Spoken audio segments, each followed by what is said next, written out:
Stockholm Syndrome. Hello, Anyways, hello, hello. This is Dirty 20 Gaming. My name is Kevin, and these wonderful people have agreed to join me for the final time as a group in this particular iteration for the world at large. Last week they took out the dragon and finished the storyline, and we kind of hand waved the recovery. The king got his scepter back, went back, gave his got his princess daughter out of his chair with great joy and fun at having her been trapped there for a week. Uh, the whole group of you were feted, reknighted publicly, made famous throughout the lands. But we'll get to that part in a couple minutes. First, I want to introduce the Can people. you get knighted? We did something different for you. Yeah.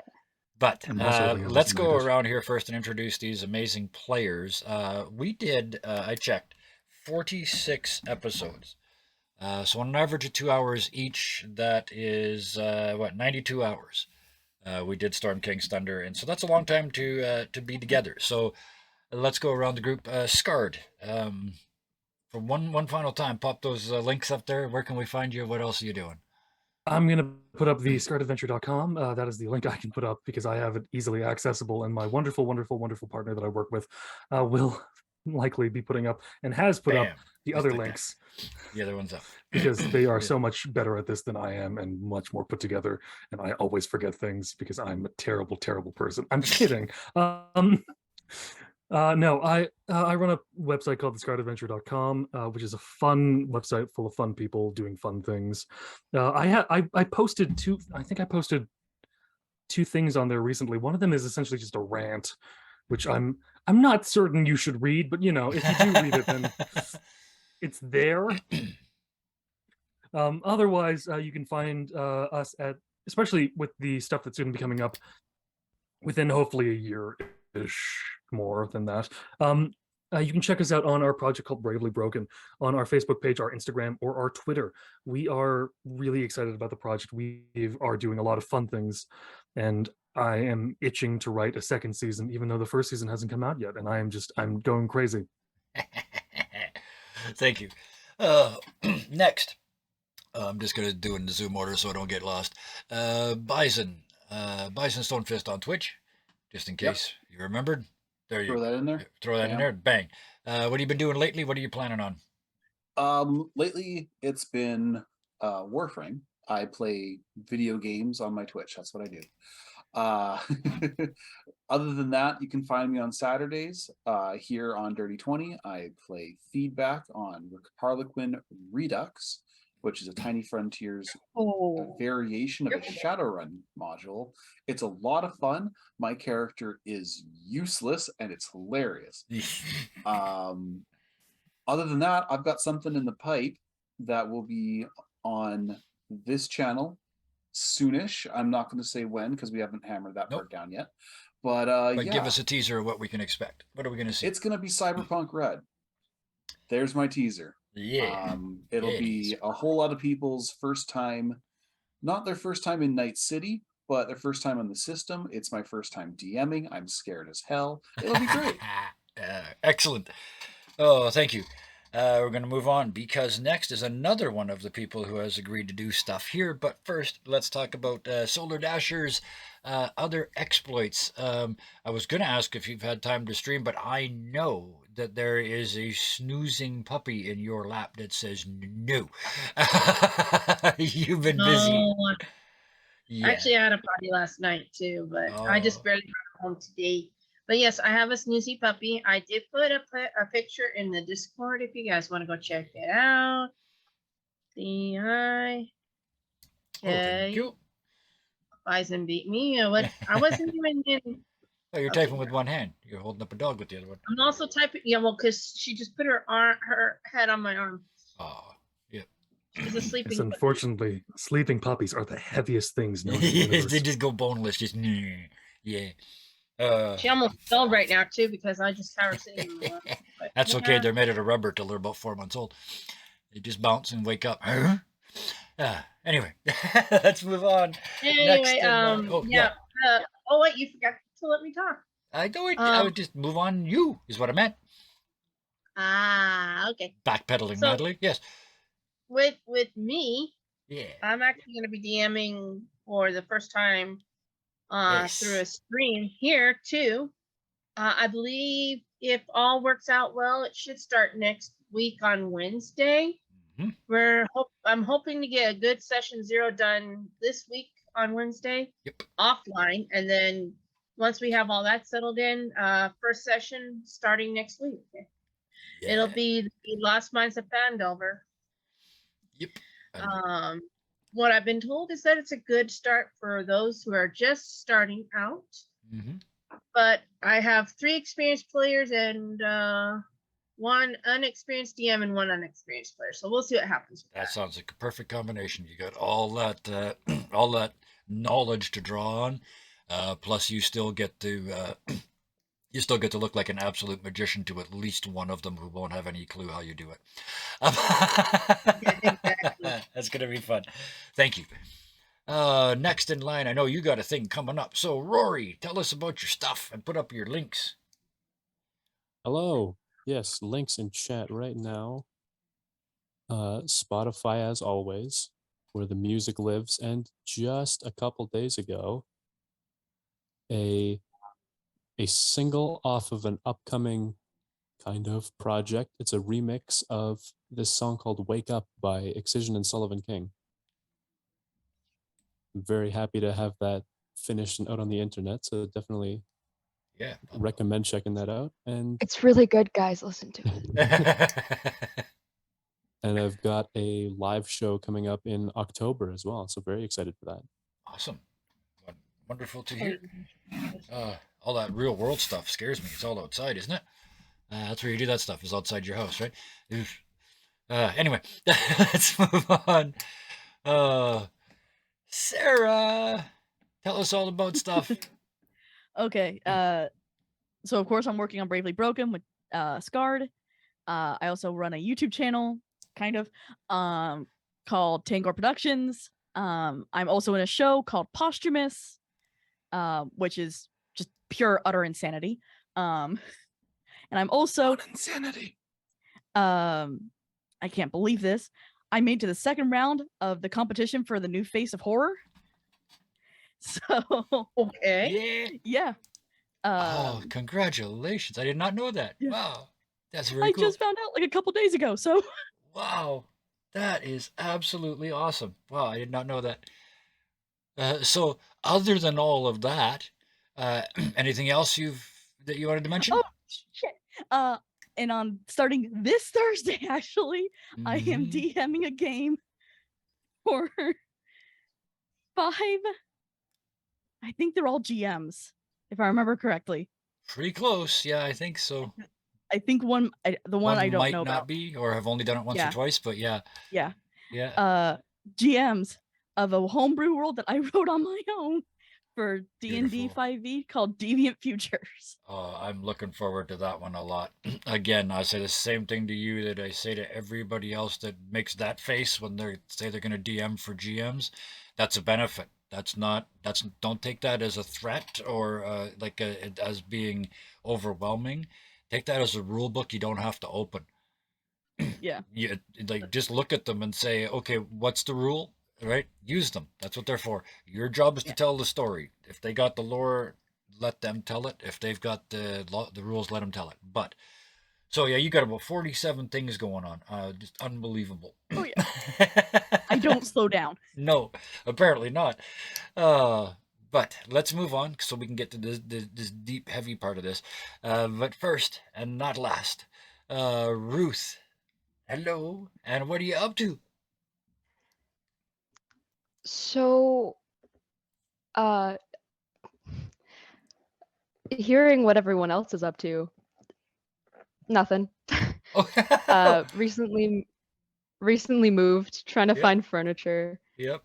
Trying to find a full-time job. Yeah, real life.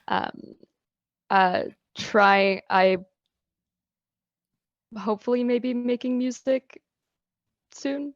Nice. Absolutely. Don't have a Spotify yet. So there's no links I can really post. That's all good. However,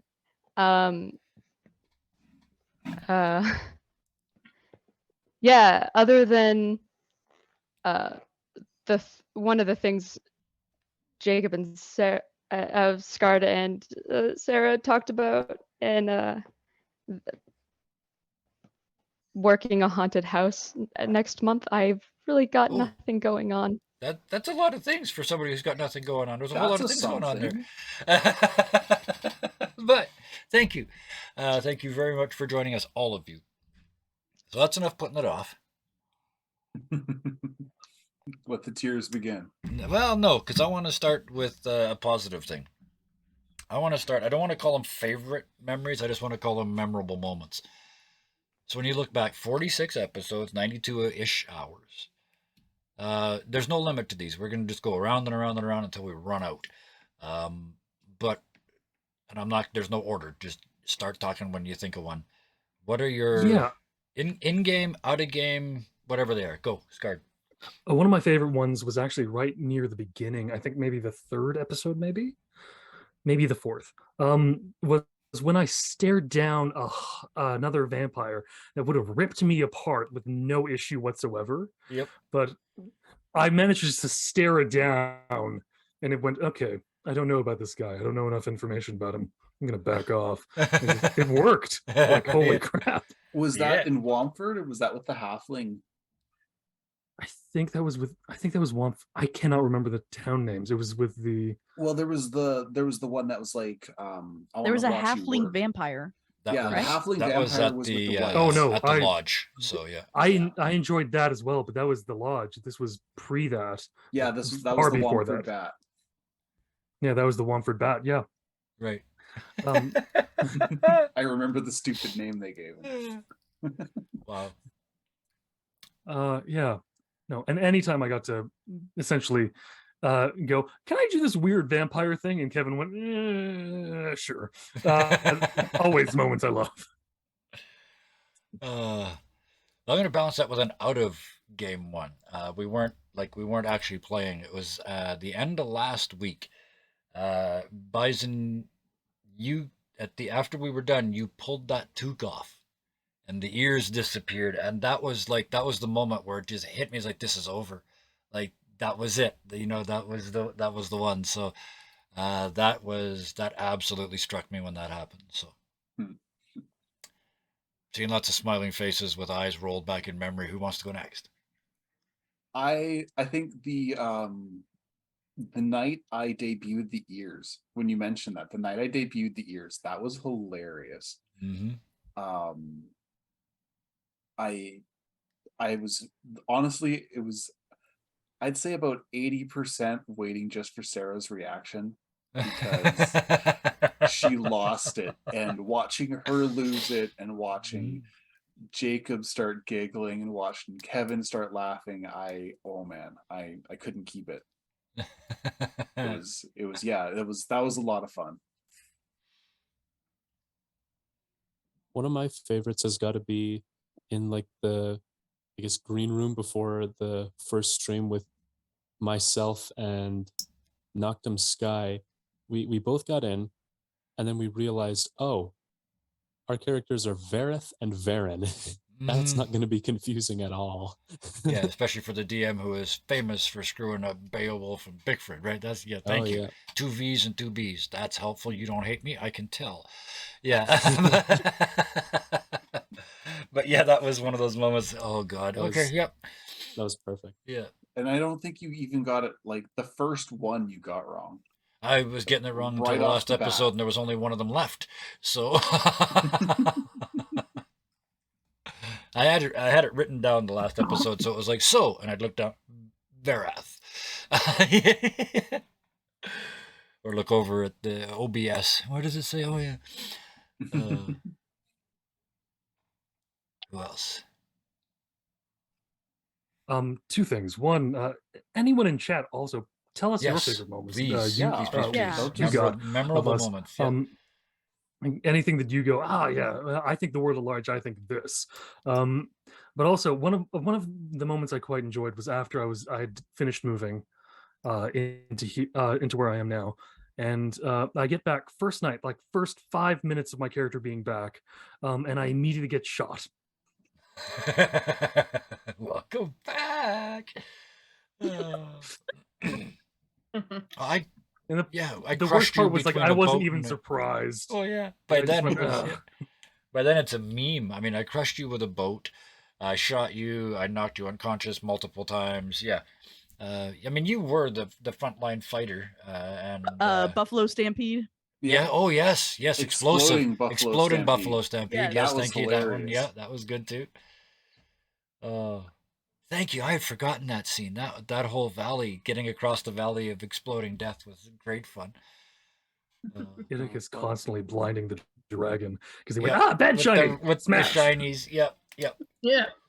Oh, there was a whole storyline that you could have gotten into with those shinies, but it's like, nope, smash. It was perfect. It was so Idicus. I honestly, I think Bickford's long string of I should have passed this but didn't. Like, my bad dice luck led for some funny stories. Charm person, I'm gonna do this fancy thing I can do because my custom subclass.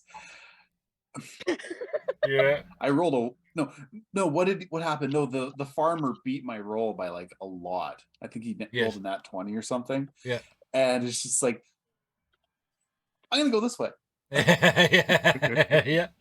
Oh yes, elves did it. Yes, super accurate elves. Yep, that was a good one. Yep, that's a roll of one that inspired that. Yeah.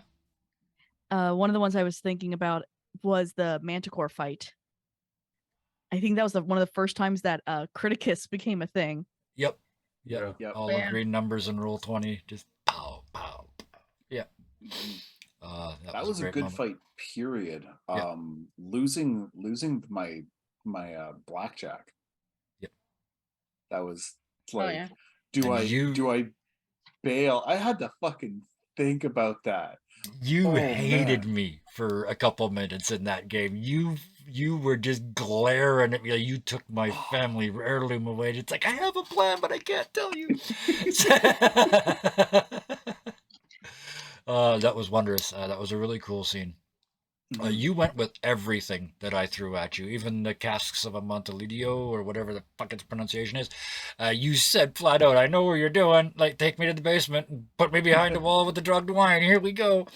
And then all the only twist I could add was that it was a tiny vampire. But yeah, I appreciate that very much. But I got one I want to do before I forget. Beowulf. That scene, Solar. That scene when we gave you the as you're getting puppy love. That scene as you when we did the flashback of you going back to your village and just making that stand. You shut up the world. I mean, nobody could talk. That is one of the most intense RP moments I have ever seen. And that was just stunning. It takes a lot to leave me speechless, and that did. So I could not possibly let that scene pass without getting mentioned. That blew my mind. So thank you for that. It was my pleasure.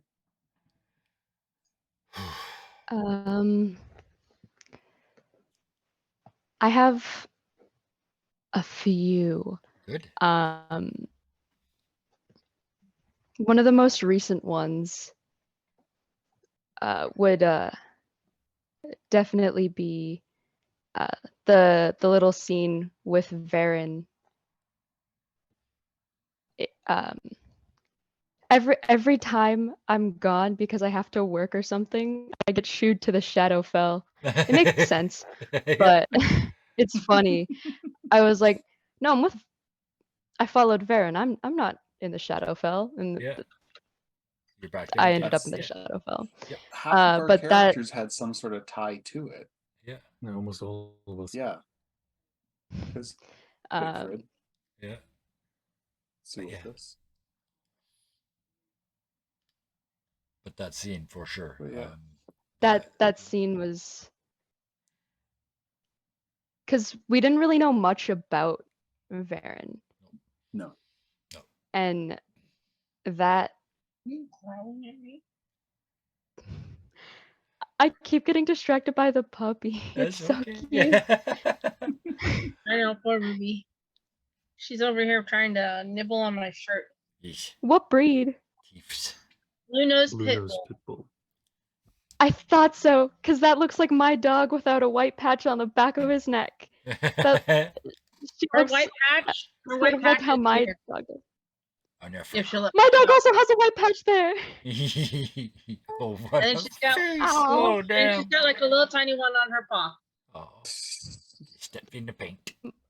My dog is a blue nose American Staffy cross. Wow, I nice. was like, that looks like a pit bull. Anyways, But She is. that definitely that Puppy. moment. It was a very beautiful moment, and well, let me see if I can Yeah. expand on that a little bit, because that moment, and there's probably no way anybody, maybe one or two people, maybe even three people at this table might get this as the reference. But I sent you. I got this opportunity to send you after Varen, and he was playing another. Anybody that knows him, yet another necromancer sort of inspired character. So Sorry, that no, shouldn't have done that. the falling leaves and all of that stuff, pretty clear, right? He's got a whole backstory. But when you followed him, that's why I took you guys to the Shadowfell. But I used you as an object lesson for Sky, who wasn't here. That the best way to play a necromancer is to bring life, not life to undeath. Not the best way to play them, but the way to resolve that necromancer need, right? Focus on the life, not on the death, right? So I got to show you this. I got to show them this moment, but I also got to make you the hero. Like you said before we started, you didn't get knighted. But we did that instead. You showed a necromancer that life is more important than death, and that's how he was going to save all the people that he wanted to save. So I hope didn't- that paid you off. Oh, I wasn't expecting to get knighted. One, because I wasn't here when it happened. Yep. Two, she is sort of the ruler of the Shadowfell. Well, yeah. So She's a power for sure. Not to mention with Yeah. a title like that is going to appeal to things you don't have, like vanity and urge to power and all those things, right? It wouldn't have made sense to knight you. Again, real life and the dice conspired to tell this story with us for every single damn one of these episodes. So the Yeah. nights you were away and the scenes that happened because of that, same thing with other people, the people that were here for a couple episodes, the people that were here off and on, over and back again.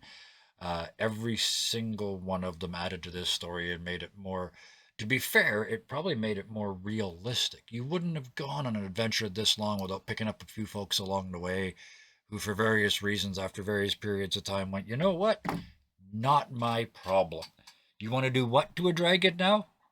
Ancient I'm out, right? You know, there is that makes perfect sense. So I just want to take this as a chance to a shout out to every single player who played so much as one session with us for this whole time. Yeah. Definitely. Oh, go ahead. Continue. Oh, Yeah, no. I just have like two more. Yeah. But on that note, that scene was just really beautiful. Oh, thank you. And Kane giving that she, in a way, kind of, I guess in her head, gave him an opportunity Yes, I like that. Yep. to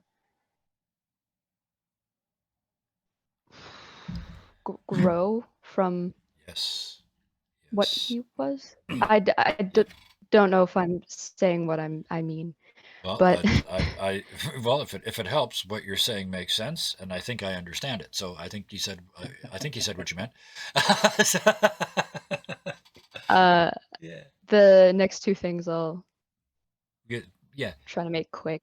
The second thing was Zulthus and Kane coming back from doing shit in the Shadowfell. Do I remember?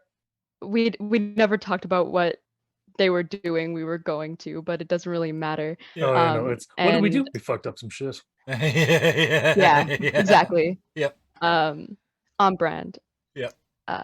And them getting back, hanging out in the darkness with Kane on the swing Zulthus made with a juice box. Yeah, the juice box. Yeah. Yep. Like, Kane just did nothing until Zulthus was like, I'm gonna do some dumb shit. Yeah. And she and Kane fucking Yep. sunk I mean, the giant. Oh, yeah. Yep. Kane was like, do what you want. That was quite fun. And the last thing, I'm sort of putting two in one. Idicus, the first time seeing Kane, a random stranger, just kind of looking at them because there's a group of people. And Idicus going right up to Kane and sort of welcoming her into their group, which is something that hasn't really been a thing for her. For sure. Yeah. Well, that lack of emotions makes group bonding a little difficult. Yeah. Yeah. And given her backstory, that I like how all the characters became a family. Yeah. And that's another thing that Kane didn't really have before. Yeah. At all. Yeah. Well, we're gonna get more into that in the after story part, I think. Yeah. And then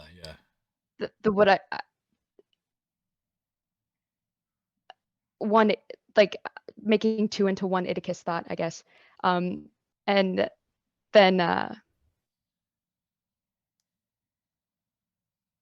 Idicus, like, just Bad Ideas Incorporated.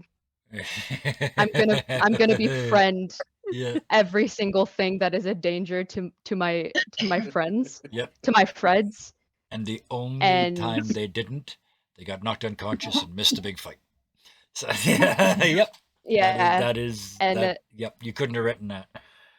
Yeah. It was really funny, just Idicus and Kane going off. Yep. Beowulf and Bigford going off. Yep. And taking the dog for a walk. No one. Oh, I remember I that don't. as well. Yeah. I think Bigford got hit, or Bigford I don't remember. Rolled like a boss on that fight. Yeah. I was honestly, after the first few hits, I'm like, I am so fucked. And then I made save after save after save. Yep. But like, I remember Idicus and Kane fucked shit up without taking any damage. Yep. Oh yeah. And it was so funny. Yeah. It was so funny. Oh, the first dragon. Mm-hmm. Yeah, when we were in Cloud Slayer, you went up against that dragon. You just screwed him. Yeah, that one. Yep. And where is the fucking bag? I didn't say. I know. Oh, one last thing. One very quick thing. Last session. Yeah. I believe it was when Verith did Hellish Rebuke on the dragon. Just like the line. I don't want to quote it because I don't know what it was exactly, but that's okay. Yeah. It was really cool. I believe there's so many moments. I believe it was, I have been beaten by the gods. You are nothing to me. Nice. And then he spat at the dragon. That's Um, that's one of those moments. But just Yeah. everything has been memorable to me. I am done now. Oh. I feel like that too. I could go all night. But Sarah, you've been waiting. Yeah, please. I was one of my ones I was gonna say was when Kane joined, because Inicus asked Fred. Yep. And they were like, yes. And then you see the other side of that when Zulfis said no. Yes. Not exactly. Yeah. Yeah. And you see that, and it's just like, there's why you tell Inicus yes. Yes. Yeah. Well, on that topic, yes. Ruined your day. We kind of giggled about it before we started, but you also at one point shot somebody in the ass, Iticus. You also several times threatened to take out Zultus. Pretty much every time they changed form, it's like, it's new, kill it with fire. Yeah, because he never said yes to Fred. He That's kept right. saying like yes and no. If I remember, kinda. if I remember once, you knew it was Zultus because he said no when you said Fred. It eventually just got to be he says Zulfis says no. If it's a shadow that says no, it's probably Zulfis. It's probably Zultus, so we're good to go. Yeah. Oh, chat brought one Look, up. Fred, no. Family. Family, yeah. Family, because you got to pronounce it wrong.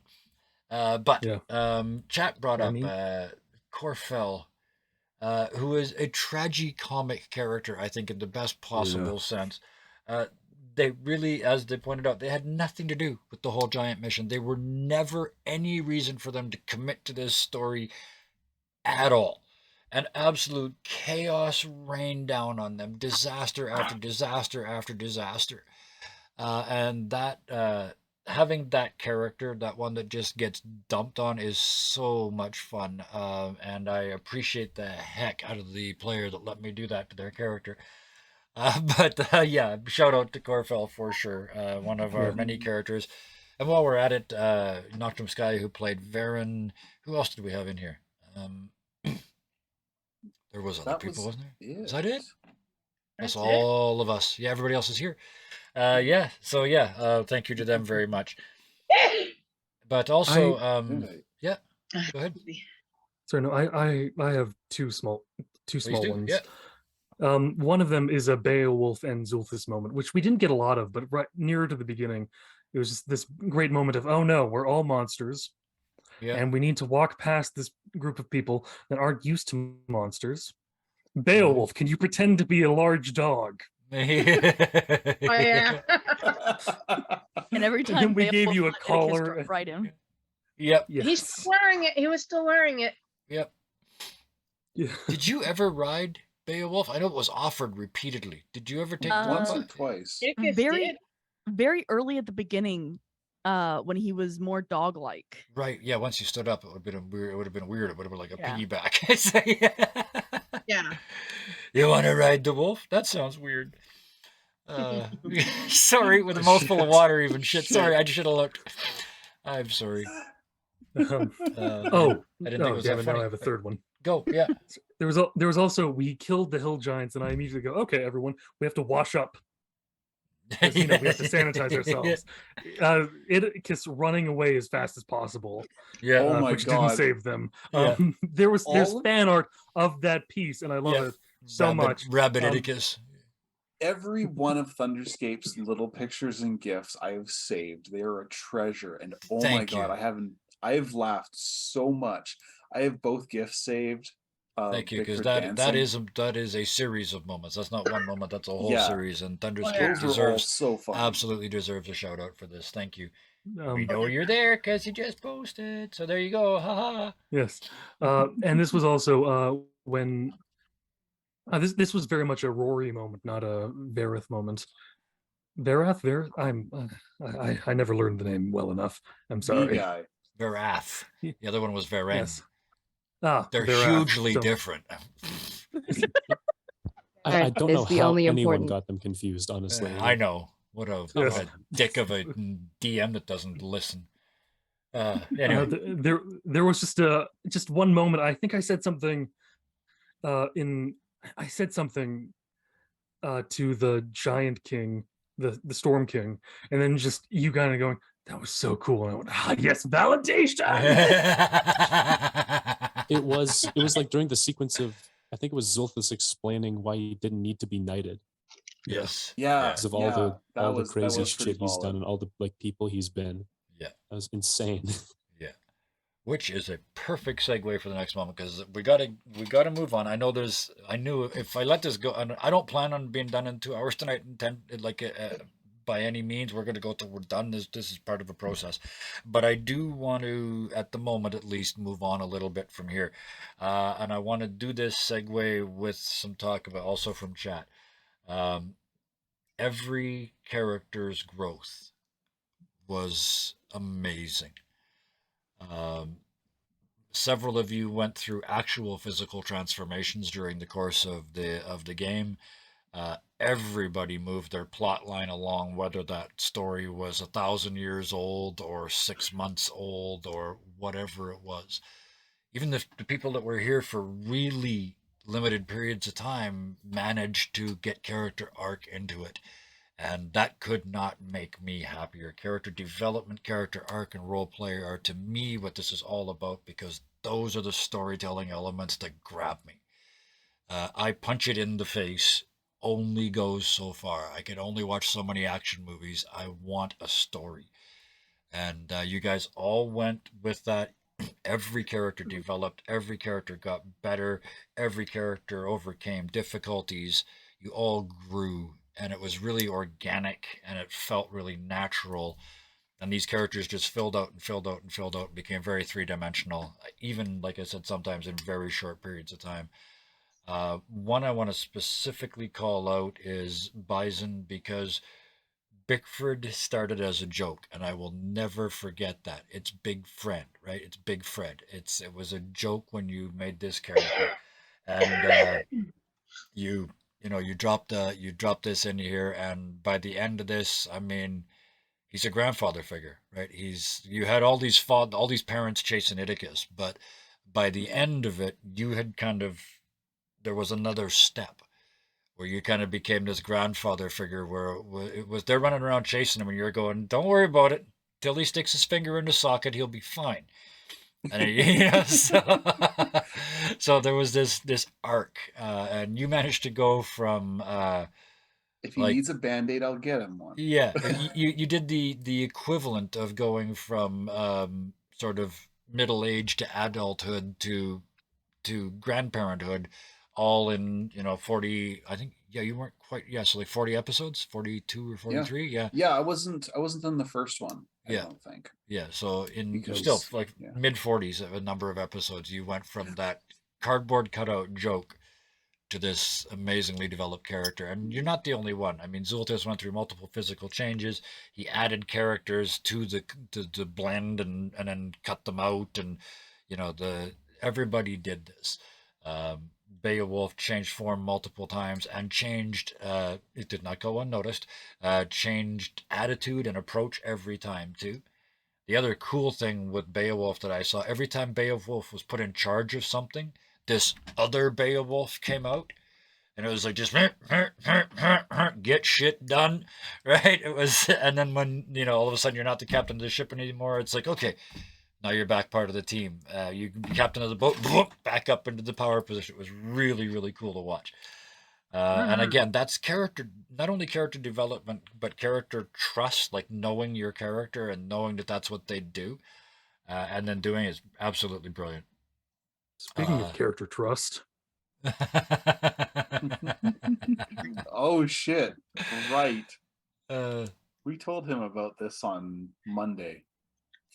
Oh. I almost forgot. I wasn't. Oh. I'm in the dark. Oh, I wasn't even bringing that bit up. Oh, yeah, really? no. No, I meant who's the person that trusted their character more than anyone else did, and that was Sarah with Iticus. Yep. Yep. That's what I meant. Character trust was the character trust you are bringing up now is the Zulthus letting Iticus go off on their own to do something really stupid. Zulthus would never do that. Yeah. That's a Beowulf or a God damn it, I did it again. That's a Bigford thing. But yes. Kane. Yeah. It was said in in Zoom chat, but Big Sister Kane on her way Yep. was kind of just like Kane. I don't think ever really did the parent thing. Yep. It's like I'm gonna let Idicus do what they want to do, but I want to be there Yeah, you went with the mayhem. It was in magnificent. case. Yeah. Yeah. I want to be there in case anything happens. Yeah. But you want to be there when Idicus says not Fred, right? Yeah. Because then it's Kane time was- to go. Kane was absolutely the big sis. Yeah. Oh yeah. Yeah. That, That big sis with like 3 martial arts degrees. Yeah. Yeah. Even though it was all like Here's some zappy nudie zap, still the magazines, same don't tell thing, right? Mom. The physical equivalent of. But yes, Sarah, go. I was gonna say I loved how at the beginning everyone, just because Idicus was so much smaller than everybody else, was like, "Oh, he's a child. He's a kid. He can't take care of himself." Yeah. And then it slowly became over time of people started to trust Idicus with a little bit more responsibility. Yeah. When he would run off. Plus, you I think turned into Bickford Criticus, first. so it was like, oh, Yeah. Idicus is gone, shit's gonna die. Yeah. You know? Yeah. Yeah. Couple more from chat. Yeah, the Bickford tripping and dancing. Oh, yeah. Yeah, with the party hat, absolutely. Yeah, That was so Bickford much party mode and Criticus. Every time it was necessary, the big green numbers just kept rolling for Criticus. So, That I'm just gonna say that was never part of my thought for Idicus. no, nobody Because- plans on No. 9:20s in an evening. You know?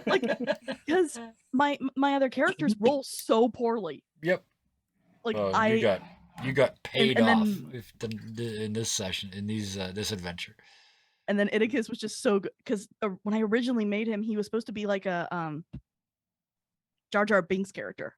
Okay. Yeah. So incompetent. Yeah. That the clan threw him to the scientist. Right. Right. And then it changed. He turned into this world saver. So Yeah. now let's make. I drew a line on the page. We got to stop now because now we're going to move on. Plot time, bitches. Well, you came back, and the whole flash and the glory. The next couple of weeks probably weren't your own. In fact, the next month or so probably wasn't much you could do except be taken from feast to feast and party to party and hero worshipped. Hopefully, at least one of you was walking around going, "You remember you are but human. Remember you are but human," or whatever you are in some of your cases. That humble person that keeps you grounded. But eventually, Zulithus smoking, going, "I did not sign up for any of this shit." yeah. Kane Well, hasn't even you are but gotten bugbear, yeah. the pride feeling. No. Well, we can get to that, but so that sort of period eventually is going to come to an end. You're still like, you can't go anywhere without having drink spot for you, etc., etc., etc. But let's start there. So that moment that you've got time to do what you want to do. Let's start with Kane.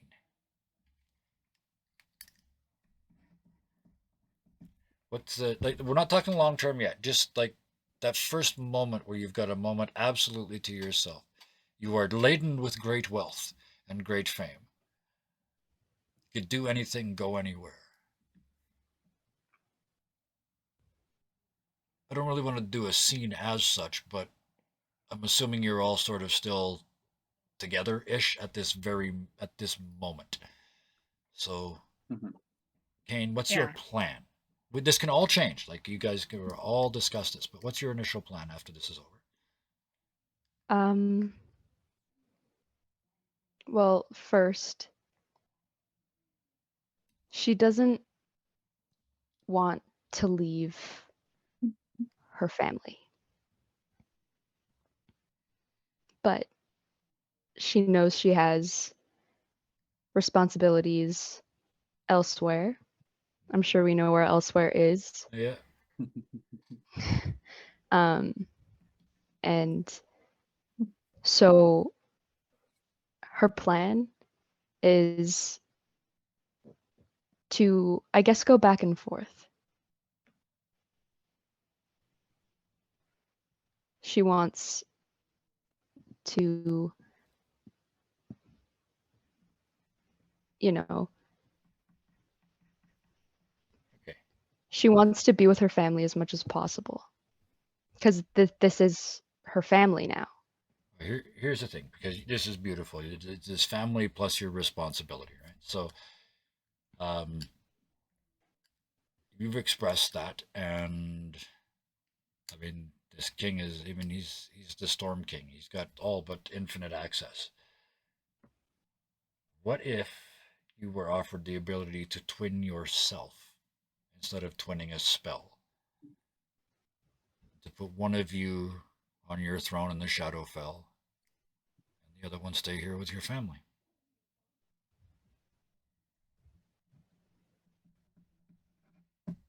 She'd absolutely do that.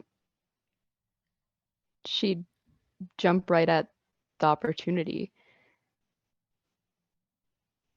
My initial thought was, because as you mentioned last session, last session, she knows how to get to her family. She knows how to navigate the in and out of the Shadowfell. I had a heart-crushing line, but this works. No, that's perfect, because I want you to. We're not role playing now, so we can back up. We can retcon this shit. I want you to tell me that line, because that line is the moment when it happens, when the magic applies in your twin. So tell me this line. What do you say to them?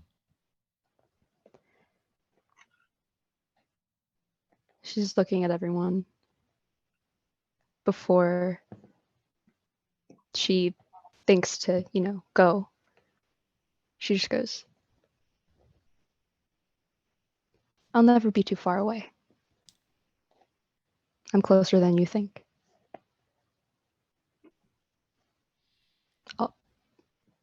I'll find my way to you guys. I'll find my way to you guys. Just before that is when like a ghost of yourself splits off that everyone can see. It sort of fades into the shadows. But you stay here too. Now to add to your fun, you've got sort of a twin presence going on. You can pop back and forth like having a familiar. So we'll leave you there for a second. Iticus.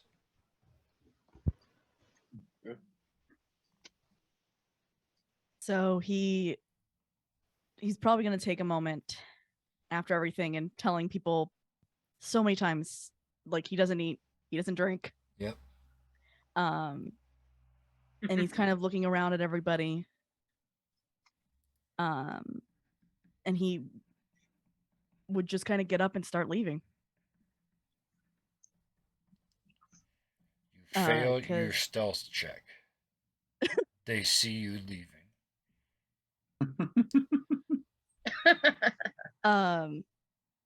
Because he knows he has to go back and get answers before he can spend any more time with his family. So just before you stood up to leave, what were you thinking?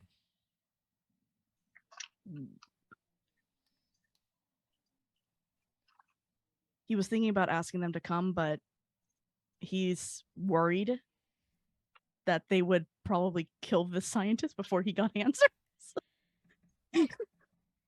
This is accurate. So what is... Oh, yeah. So if you don't want... We kind of had this moment in the Dragon Valley. You do not want this scientist dead. What do you want from them? What's... Like, now that the world is your limit, what do you want from this person? Just answers. Why was he experimenting on the goblins? And why did he throw Iticus out? We're gonna get that in the longer part of the story.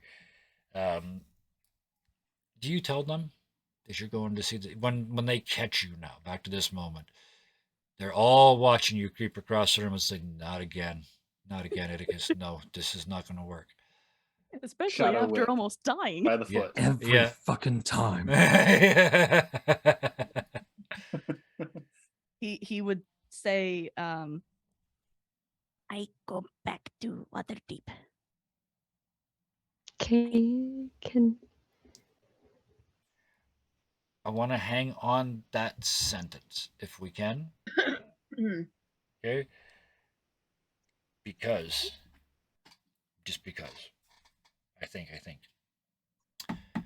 Verath. Short-term plans.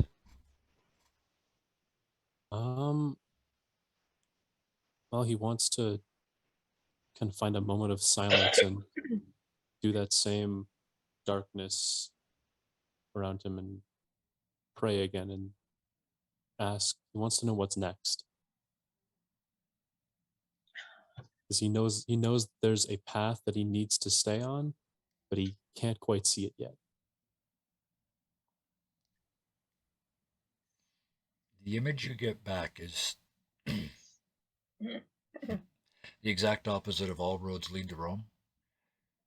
There's you in this 1,000 roads leading in every possible direction, but then it sort of pans up and away, and every single one of them, no matter how long or how short they are, all come around to that moment, that key moment that you have to be at. And you realize that you can't not be there. You are not going to miss this moment no matter what you do. Destiny's a bit of a bitch that way. But it means that you are utterly free at the moment to choose what you want to do. With that freedom. Well, with that realization, he would want to probably stay here.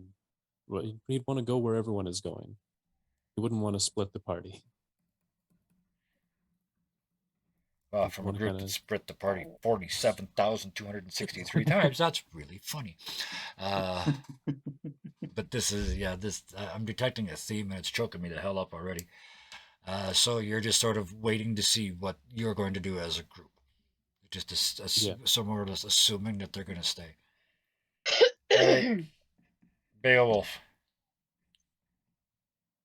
Well, I've been thinking about this while you were going through everybody else. Yeah. He remembers that he has a side quest that was given to him by his tree friend. Also, he does plan to visit the village from that backstory along the way as he makes his way around to try and find this. What was it? An elf, I think it was. Yep, I think so. Yeah. The one that gave the tree life or whatever it was. Yes. Yeah. Awakened the tree. Yes. Yeah, made the tree awaken. So he's gonna, basically work to finish off that quest. Okay. And possibly return to the village again. Okay. But this time, of course, change things, like what he had seen. Well, what if I was to tell you that the awakened tree? That's not a scary message at all. The awakened tree and the village that you want to go to are on the way to where Atticus needs to go.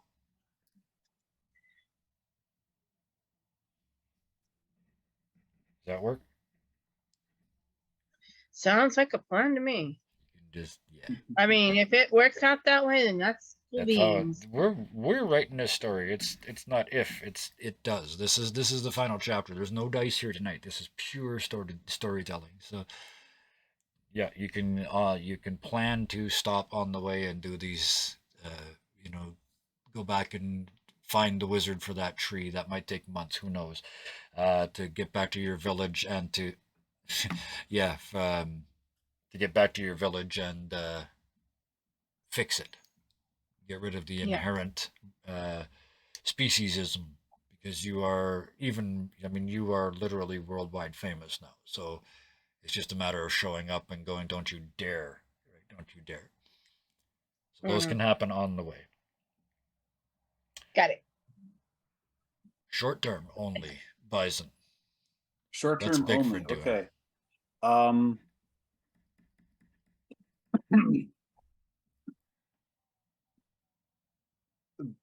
Bigford has responsibilities, and I think the first thing that kind of goes into his head is he needs to get his family, his people, his tribe. They need to be safe. Yep. Steve needs to be safe, and the only way he can do that is by calling in a favor with the Storm King. That's going to require a trip. But as far as immediates, he knows Golden Field's on the way to Waterdeep, and he knows that that's where Idicus is going. So he's not going to let Idicus fuck off on his lonesome. Okay. Yep. So again, it's on the way, so I don't even have to add that bit. When you go to the Storm King and ask for this favor, he laughs right in your face. He says, you've had the power to do this for quite some time. All you have to do is heal.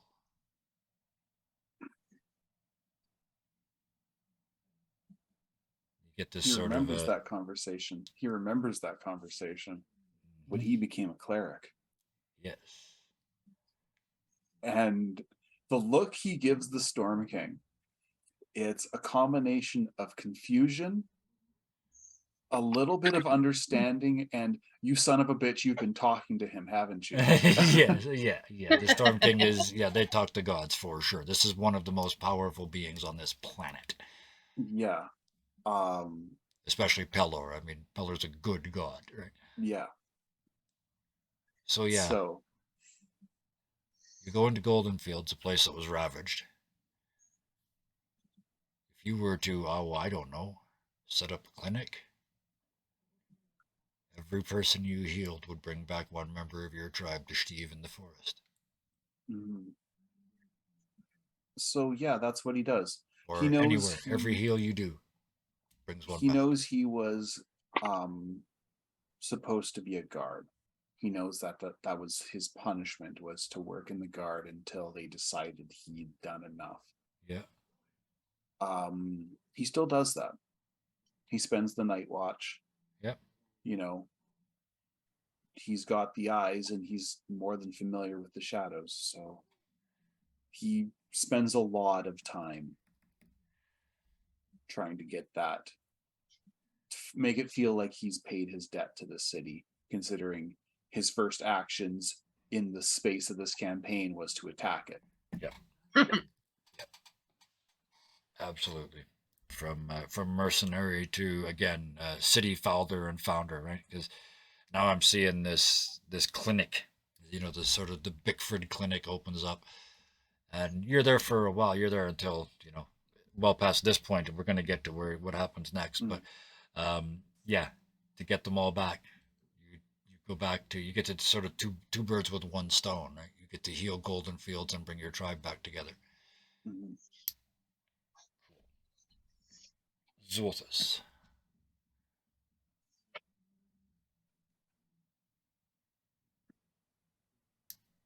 Yeah. In that immediate aftermath, what do you do? What is the plan? During the parties that have been going on, Zulthus has always been kind of sodding off to the roof to not interact with people. And at the same time, he always sets up the same little thing. Because he knows that he wasn't really the one that went on this mission. he wasn't really the one that fate decided upon. He was just the one that took over. So he makes a little tiny altar to Alan. Kind of just puts it up against a nice little area, and he doesn't have any incense. He doesn't have anything fancy for it. So he just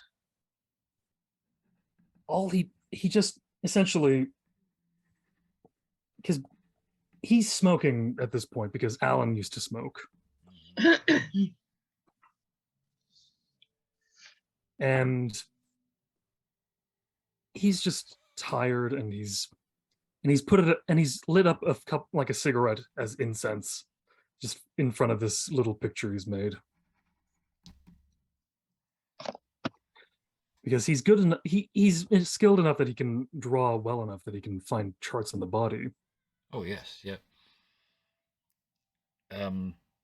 But that's his little thing. That's all he does. He sets it up. He kind of just sits there and he watches over the thing quietly away from everyone else, and just kind of in a, this party's for you, man. This was never about me. From that point on, that little You, location, I mean, oh, I'm sorry, you weren't done. Go. Oh no, this is for you, Alan. I kept him safe. I know I'm not done yet, but I'm going to keep doing it. Kind of like a response. You've butted out. Oh, sorry, I cut you off again. You keep doing dramatic pauses. Sorry, it's just kind of. It's all for you. Say hi to the wife. And you butt out the cigarette and turn to walk away. And as you do, a cloud of cigarette smoke just floods over you from behind. Can't ever just let me have my moment, can you? Well, I mean, you were smoking for him, so you brought him back. So by keep them safe, I'm assuming you're planning on traveling with them, right? Yeah. Specifically, he's specifically planning to travel, especially with the smallest among them that keeps making the dumbest decisions. You're still not convinced that Ickis is capable? Not dumb. Okay. Oh no, it's not. It's not. I don't think Ickis is capable. It's one of those. Ickis has made a lot of stupid decisions. They've worked out somehow. They worked, but therefore they weren't. Some of them are decisions. going. But every decision that works out, nobody dies. It's a good decision. Eventually, they're going to come and bite Ickis in the ass to such an extent that they need to be pulled out of the fire. Okay. Already happened. Yep, quite literally. And that's why he's going off again. When last time I let them. Okay, last time I did that, I was drunk. Giant blood, so much more full of new. It's the same. The blood, the little cells, all the same size. There's just so many more of them. Holy crap. So I think with that we're gonna skip a bit, because eventually you've all got responsibilities. You've all got stuff you've got to do. So after all of this is accomplished, so after Kane, you've got the Shadowfell under control with sort of half your mind, and you're here helping, making sure all these people get through their side quests. Ickis, you get to that scientist, and we're going to get you to tell us what you find out and what the story was in a minute. But everybody's with you at this point, because you guys you had to get to Waterdeep, right? The thing I want to add to Ickis' story is, as you travel towards Waterdeep, a fad sweeps the land. Little tiny dolls with badly stitched eyes and a weird neck made out of strange materials sweeps the land. And the trick is they all come with a very flexible neck, and you can put your finger behind them and look at everybody and say, Fred? And it becomes the equivalent of a meme. Everybody has one. But you do get there, and we're going to get to what you find out. You're going to tell us. Verath, you're staying in the group, so you just you're escorting them along the way. Beowulf, you find that wizard and get them back to that tree. And the wizard, turns out, is kind of in his dotage has forgotten about it. And you've basically reunited two friends. Your village, that speech that you gave them in your dream happens. And you stay for a while and, make sure that the right people are in charge. And we'll get to more of that as well when we move on to this story here. Bigford, you set up your clinic, and you can tell it because you can see it. Every time you heal somebody, you see one more little spark coming back to the fire and back to the flames. Plus, you're rebuilding green fields. Plus, you get messages from Steve saying they're clearing the forest and making it safe again. Zultus, Can I also help out the clinic slightly? I would As suspect so. the The person who ones was that actually can't a be helped doctor. get fed to Zultus. I'm sure we can figure something out. No, Zultus was actually a doctor. Yes, I know. Remember? Yeah. Yes.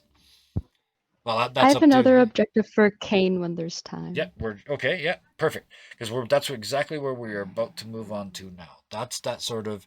So all those little side missions that needed to get accomplished, those first steps, all finish. And because of the location, you're sort of in water deep right now. So this is that moment where you're probably gonna have to part ways in some sense. Some of you have things you need to go and be and things you need to go and do. So this time, because I know we've got the story, let's start with Bison, with Bickford. Tell us, you know what? Let's do the whole thing. Let's do the whole ride. From the point you leave the party. You guys can have annual reunions or whatever, what groups of people that go through these experiences have. But what's Bickford's long story? Bickford's long story. Once he's kind of established the clinic, it becomes kind of a religious multicultural center. The fact that Bickford began to openly worship both Pelor and Grankul, a god of light and a god of shadow, kind of turned into its own thing, and he started getting his own clerics until he had enough to kind of leave. He never really developed it into a religion, just kind of a respect both gods. And, that ruffled some feathers, but, what are you going to say to a hero? Yeah. Right? And when he gets back to the village, to Barkswipe Village in the Lurkwood, it's a party, but it's also a coronation. The Barkswipes haven't had a chief in hundreds of years. And that's what Bickford basically becomes. He becomes, everyone called him king. He hated it. Hated it. I'm not a king. We don't have kings. That's for elves and shit. But it's fine. Him and Steve ruled equally. They were called the Twin Kings, even though they were not twins. And when Steve passed, there was a period of mourning. It was weird because Bickford and Steve were about the same age. Bickford didn't pass. He stayed about, this. His hunch got a little bit worse over the years, but he lived for a long time, like centuries beyond what he was supposed to. He always chalked it up to that one potion that the Celestial gave him. And turns out it may have been a little right. Longevity, he lived for a good 400 years before he died. His ex-girlfriend, the air elemental, did stick around after Steve died, but with air elementals, nothing's ever permanent. So eventually him and Era parted ways. They stayed friends, kept in touch. But after a while, it became evident that Bickford was, getting older. He wasn't moving around as much. And so the people started, the bark swipes started to arrange for his passing. Big party, something they, bugbears like to party. Whatever, they party. And, they had this big whole party. Everyone was invited. And they expected Bickford to come out and have one last speech. But he didn't come out. They go and someone eventually goes inside and checks. And in his room is just the crown sitting there. And tell them I'll meet them in the forest. And that's the last anyone sees of Bickford in this plane. Now that he's dead, he has another obligation to fulfill to the Darkwood. You serve Grandcool in life, you serve the Darkwood in death. Bickford becomes one of the White Masks, a spectre that lives in this forest in the Shadowfell. They are all of the Shadow Warriors who have lived and died in service of this creepy ass tree. They're called White Masks because that's all you see of their body is that wooden mask, the death mask that he has. And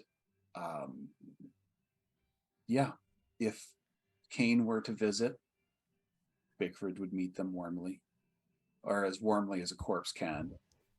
It's never really Kane's always conversation. there. There are two of her. That's true. But I mean, the White Masks, they don't talk. They just sort of impress feelings. And with Bickford, it's always I'm glad you've come to meet.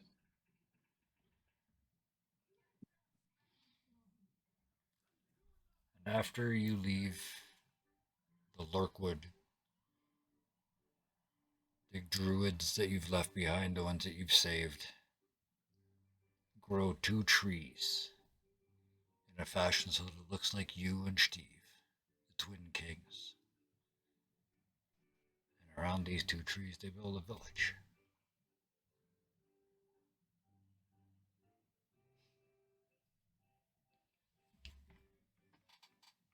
And that's your legacy there, if that works. Sorry? So that's your legacy there, if that works for you. Yeah, the 2 trees. I would say that in keeping with kind of the theme, one side of the city, because it would eventually become a city. Yes. One side of the city is always dark. It's always shady. These trees will constantly keep that half of the city embraced in shadow. It's never scary darkness. It's always welcoming in the way that a warm blanket in the middle of the night feels. Nice. And the other side is always in the light, blessed by Pelor.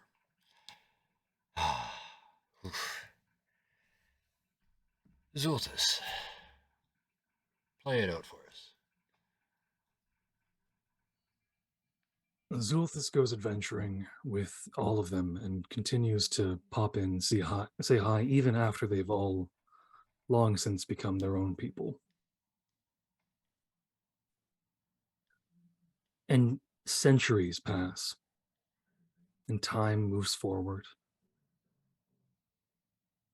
Eventually, the last of this small adventuring party passes on, goes to above and beyond new horizons, turn to dust. And Zulthus walks and watches until the last fragment, the last memory of these people really sticks around until the point that they no longer remember Zulthus. They only remember him as a dark specter. And he walks around, and finally, as the world has changed in such a magnificent and strange and wondrous way, Zulthus watches. He watches, waiting for the day his friends may come back to see him. Or waiting for the day he can finally go and see them. For Zulthus, this is a long, long wait.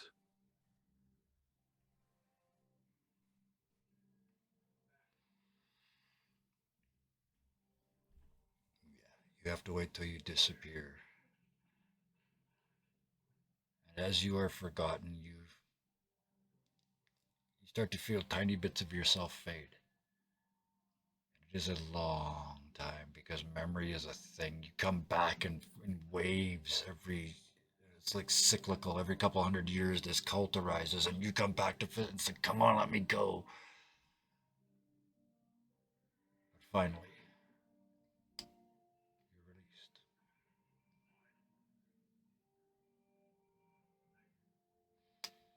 And in that release, in this magical place that Zulthus now gets to reside in, is a little cabin with about 7, 8 rooms. One for Bigfoot, one for Beowulf, one for Vareth, for Cain, for Alan and his wife, for Iticus. And they all sit together as they watch the sun set on a time Zulthus can finally feel like he is family.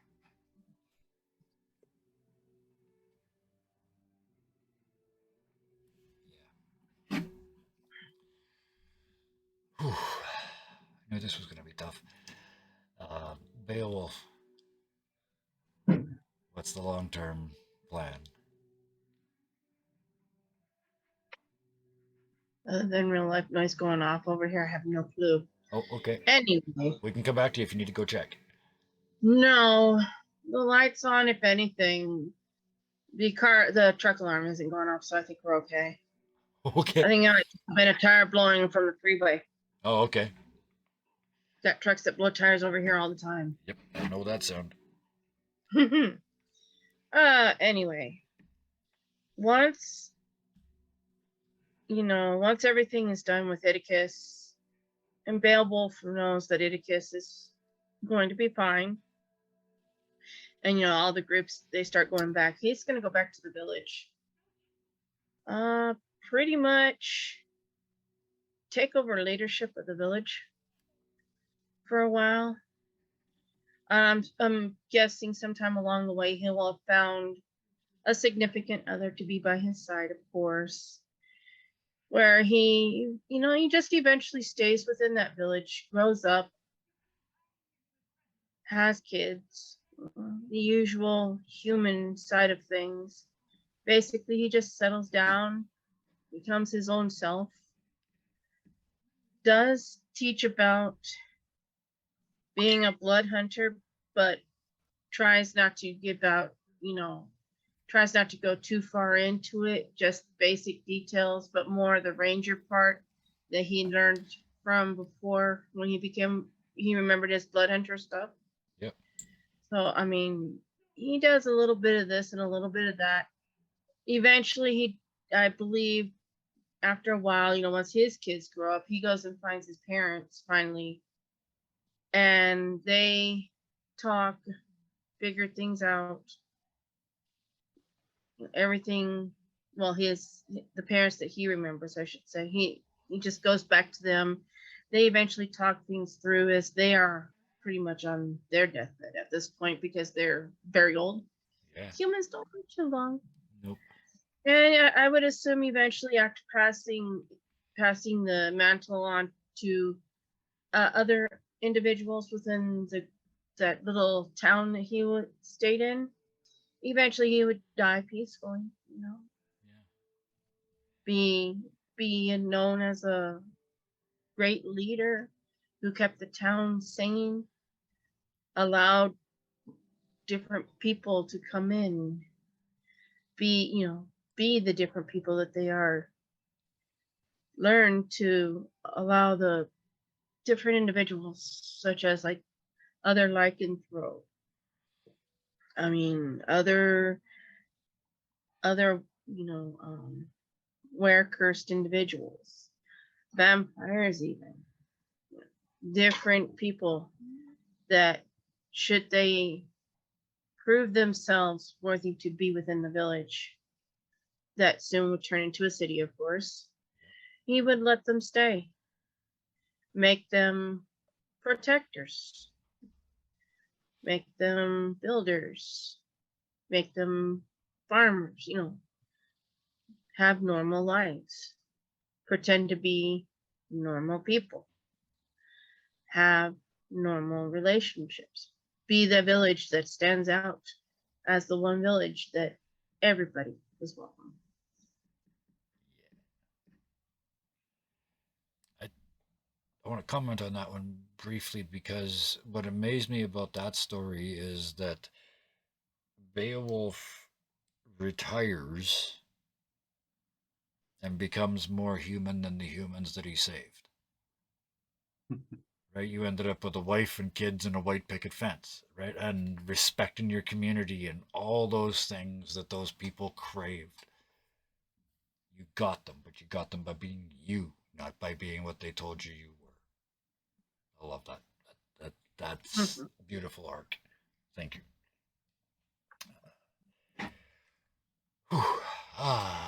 Verath. Long term. No.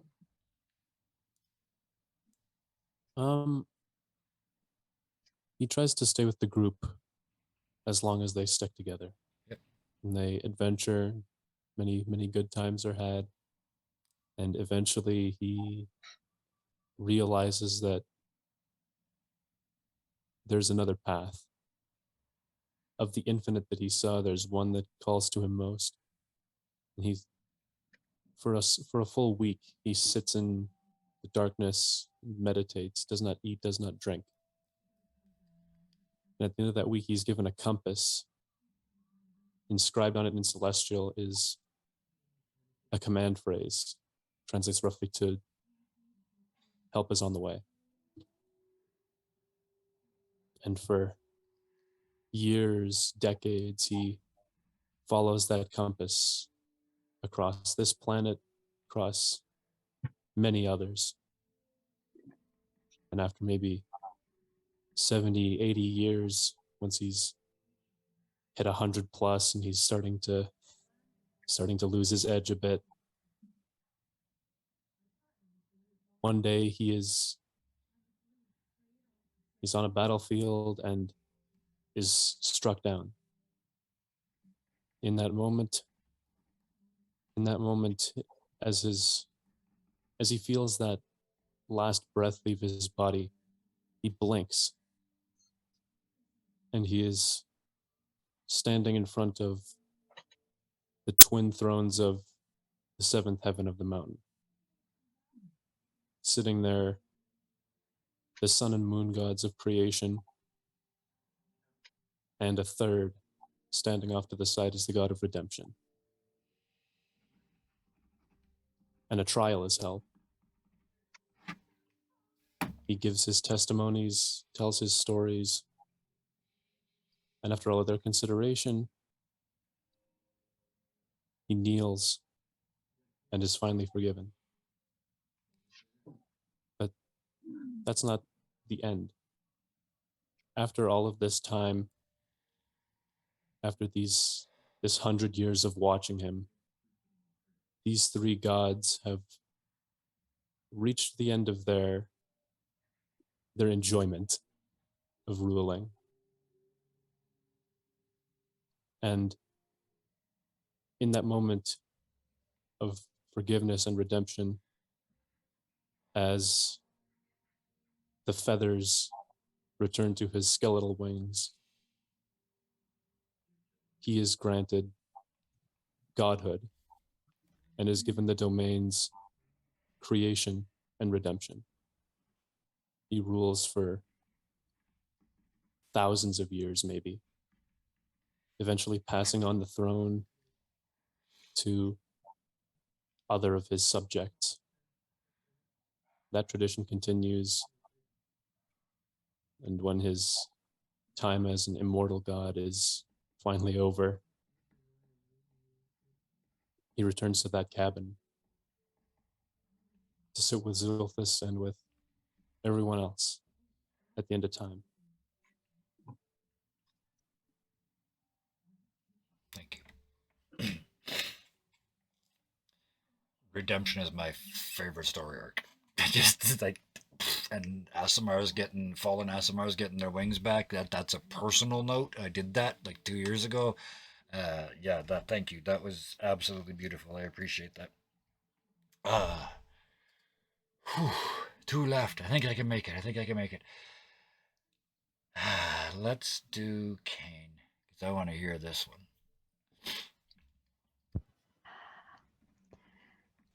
Years are coming out, but I'm choked up. So we all are. Don't worry, we all are. Kane stays with her family for as long as they stay together. As everyone is parting, she takes the notebook, the book out of her pocket, and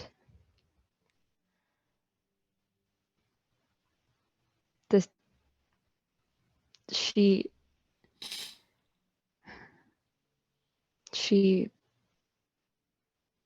feels strange. She knows that this is happening whether she rips off that page or not. As she touches the page, it reads, "Uncertainty." And she rips it off, tosses it into the air as it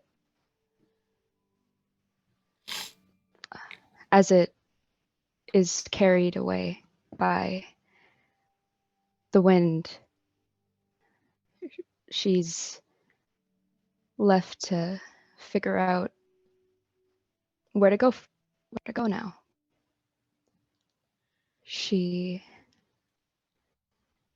Her family is parting, and she remembers that she never knew if her parents, and anything about her parents since she was chased away from them. She doesn't know if they're alive. She doesn't know if the mobs got to them. She doesn't know if they remember her. She doesn't know if they'd want her back if they're alive. She doesn't know if she wants to find out. And she is uncertain about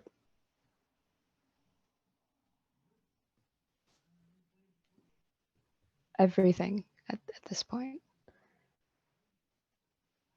She's never had a home.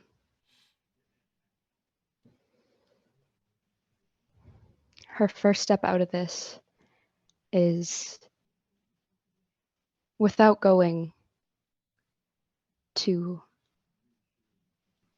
the town she was chased out of. She looks to sources. Maybe she reaches out to Vareth. Other forces, just to see if they're alive, see if they're well.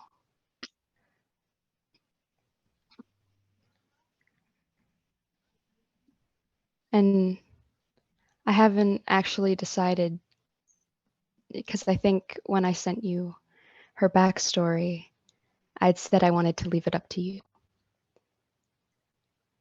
But if you have nothing in mind, that is all good. I want to add like just 2 sentences to what you said. You take on the role of guardian angel. For all of them. It's not until you've safely seen all of them to the end of their natural lives that you yourself release yourself. And with the last of them, probably Verath, you go to that place. I wasn't done. Oh! Okay, fill in the blanks. Fill in the blanks. I was getting there. Okay, sorry. I did not mean to It's steal all your good. thunder. That is all good. She, with basically with her twin being in the Shadowfell, knowing that everything is covered and she's there, but she's also here, she sort of wanders aimlessly towards her village. Definitely something she wouldn't want to do alone. But it's for her to find out, I guess. She doesn't know if anything has changed, if she'll be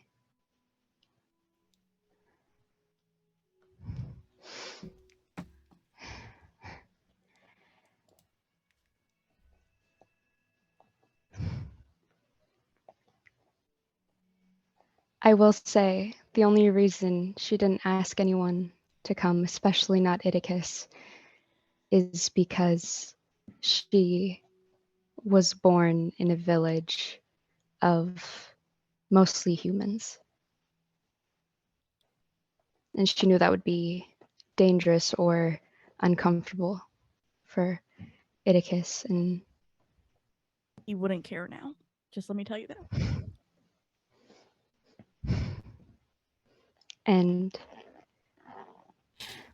just her thought process, she didn't ask for that reason, and she didn't ask Zolthus to go because in her mind, Zolthus and Idicus stick together unless, Idicus runs off. Zolthus explodes himself again.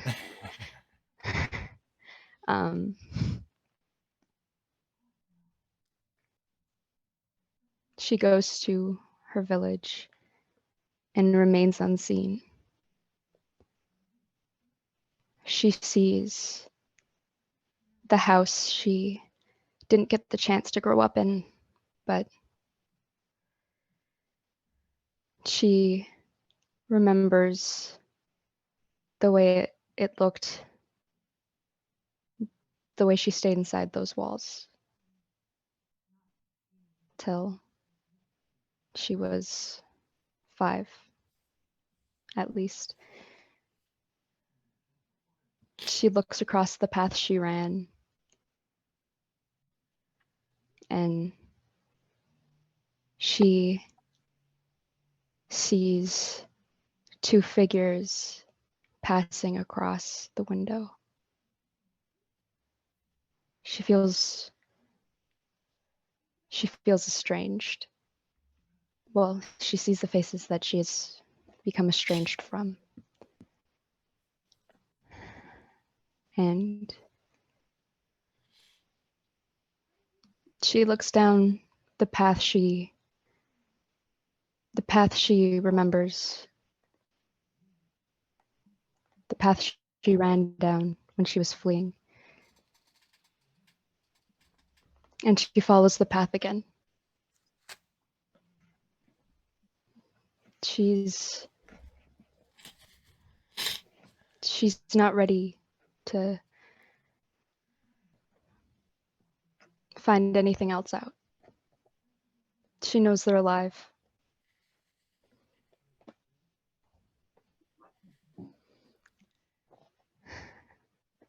She sees her face on her mother, but it's different because her parents are human. She's not ready to take that step. And even if she did, even if they welcomed her back in, even if they knew who she was, it wouldn't be her home.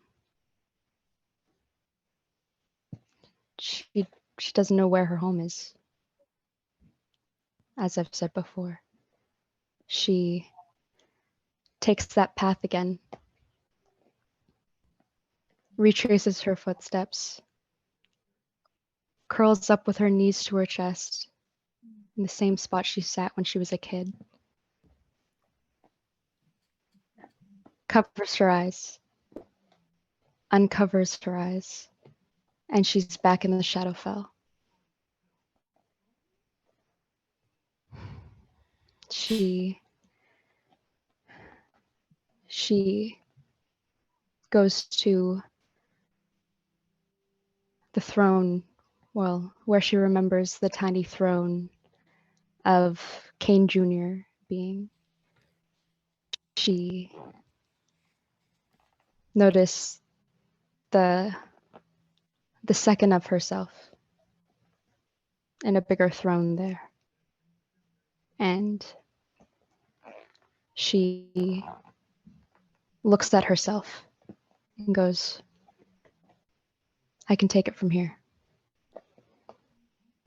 And as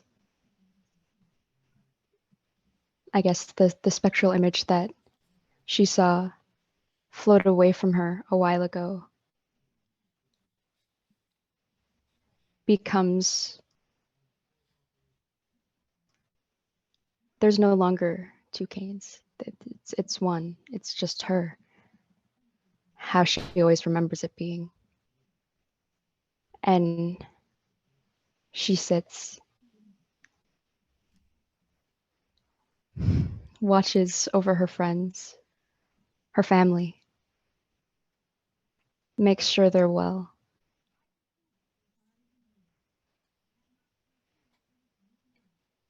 Tries to visit every once in a while, but most of them are living their life now. Most of them have grown. In her mind, most of them have grown past needing her now. Most of them have set their own paths, and she doesn't want to mess that up. She doesn't want to intervene. She definitely checks in on Idicus a fair bit. Probably sends Idicus an open invitation to come visit. if he'd like to. She doesn't know how long she'll live. Being in the throne doesn't necessarily make her immortal, and she's uncertain if her vitality has changed. Eventually, no matter how long she's lived,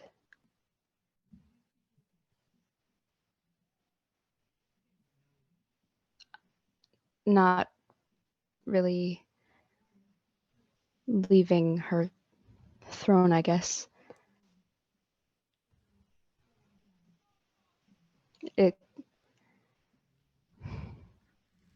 The throne certainly isn't her home. And throughout the years, as yes, she visits, but as she sees everyone, I guess, growing away from her, she takes out the book again and pulls another page. It's kind of it's kind of a jumble of the words loss and grief. And she stands up from her throne and places the page down on the throne. And she leaves, moving towards where home is, her family, to the cabin where she's going to stay.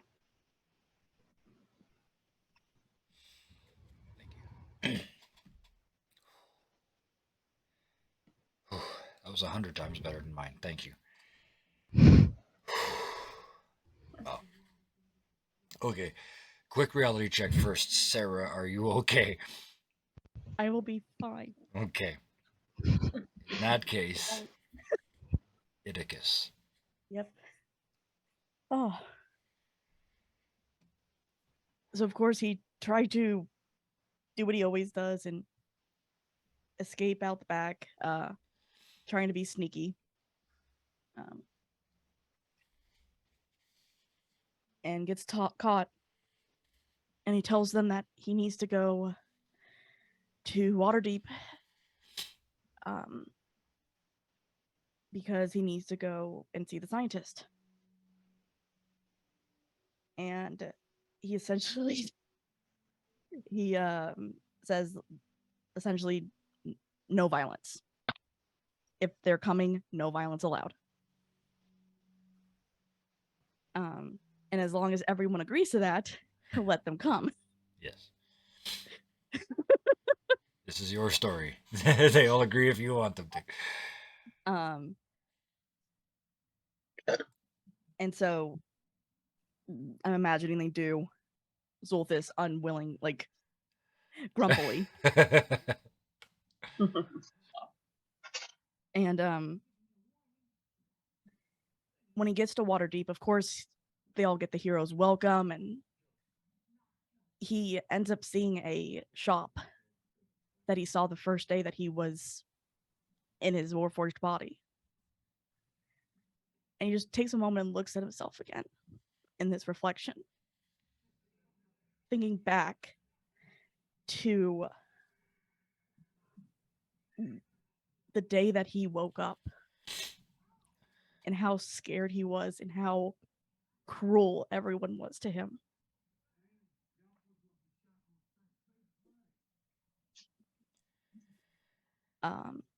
And he continues from there, just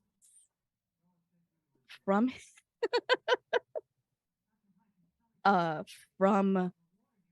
to a very small town called Rassilanthaw, to where the scientist lives outside of the town in a small, very creepy looking hut that is even more worn down. Windows have been broken in it. And Idicus walks in, and sure as I'll get out, he's still there, alive and well.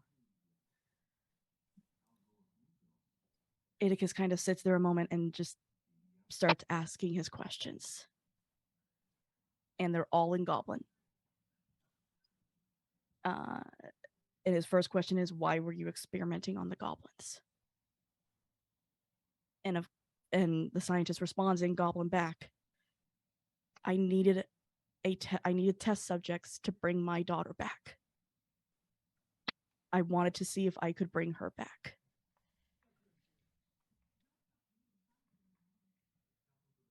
And so Idicus sits a moment with that, and he wants to ask about the daughter, but doesn't. That's not his place. So instead he asks, how long am I going to live? How long am I going to exist? And his answer is, as long as you're able to replace parts, you can live forever.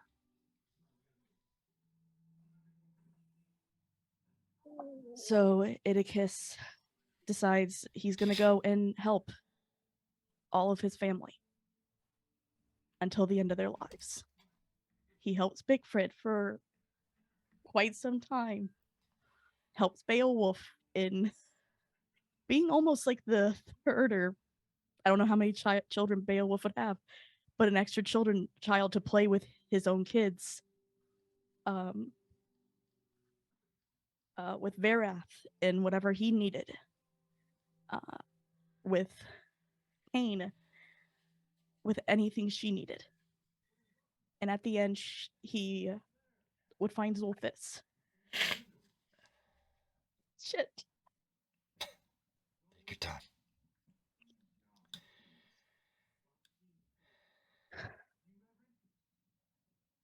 And basically ask, do you want to stay together? And keep adventuring?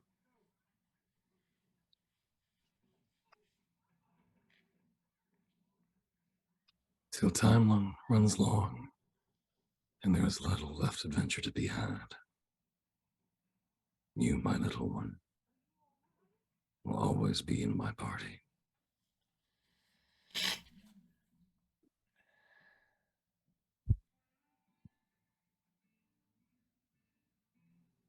So I imagine they have many adventures, and but there is one time that he gets separated from Zulfis.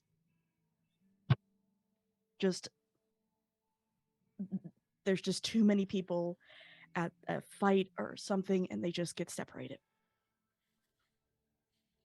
So Idicus spends some time alone, helping cities and towns until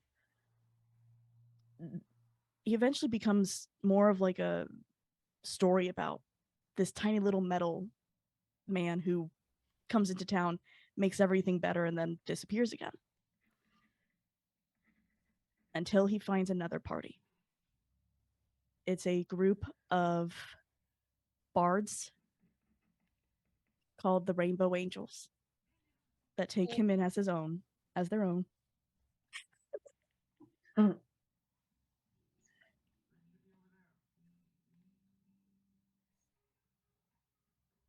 And they teach him to read and write.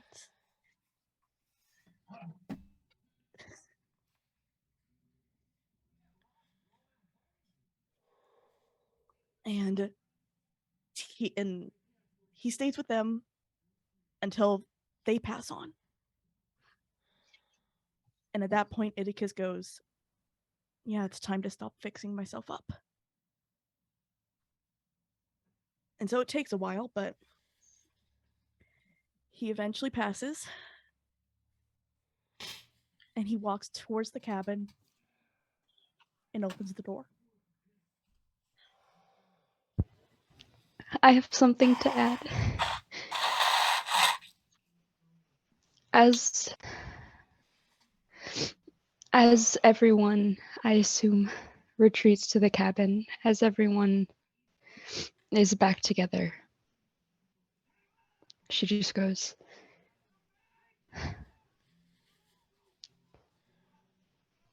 I never told you guys my real name.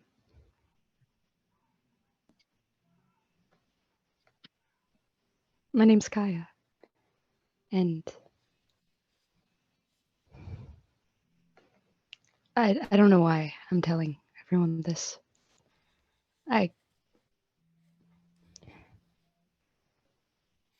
But I'm home, and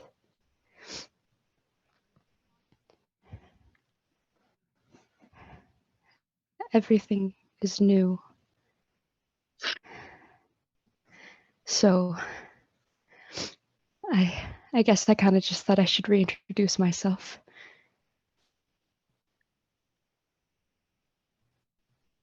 Fred? Fred. Always. Forever. That's where we drop the curtain. As we sit together watching the sunset of our time, past when we are all long forgotten, few people, creatures, friends I have made, will I be glad to have called and said I have known. A little cabin by the lake, we call our wondrous time. I'm so grateful for all the time we've spent each time together.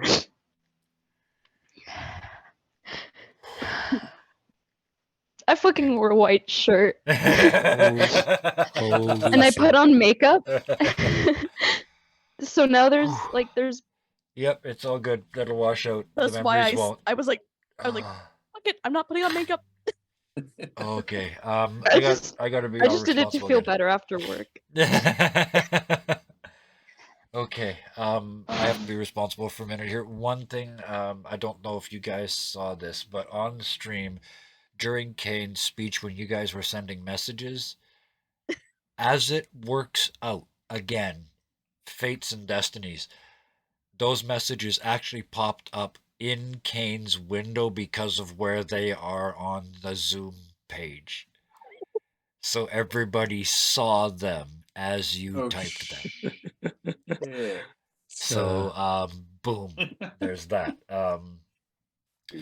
Whew, next, Thunderscape. I don't know how you're doing. My head hurts, and I do not have your ongoing condition. Holy cow! I knew this was going to be tough. I wouldn't have missed it for the world. That was absolutely. That's how you end the campaign. Damn it. That's how you do it. So yes, Kalina, if that didn't knock you out and give you some sleeping, a sleeping aid, I don't know what will. So we will see you tomorrow, Kalina. For now, the rest of you, I got some thank yous to do. Holy cow, do I have some thank yous to do?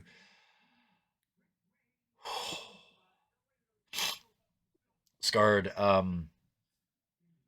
the changes that Zulthis went through, that poem at the end, your sense of timing is stunning.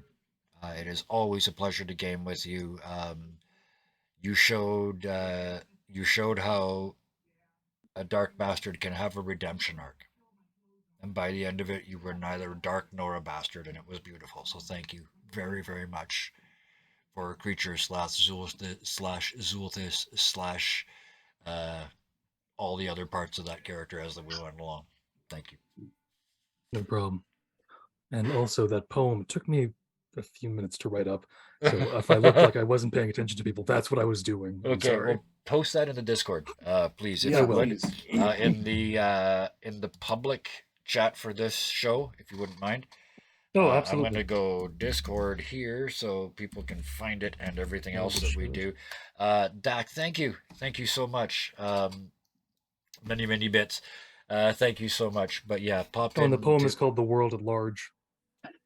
Oh, God damn, you guys are gonna kill me. Thank you.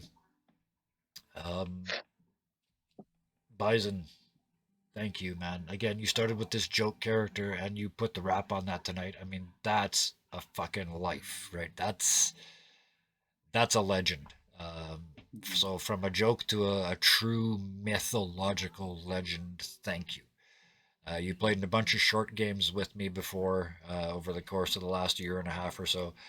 But this was the long form one, and it was a joy to watch you develop this character and build it out and get a chance to do that many sessions with the same character. So thank you. I appreciate it very much.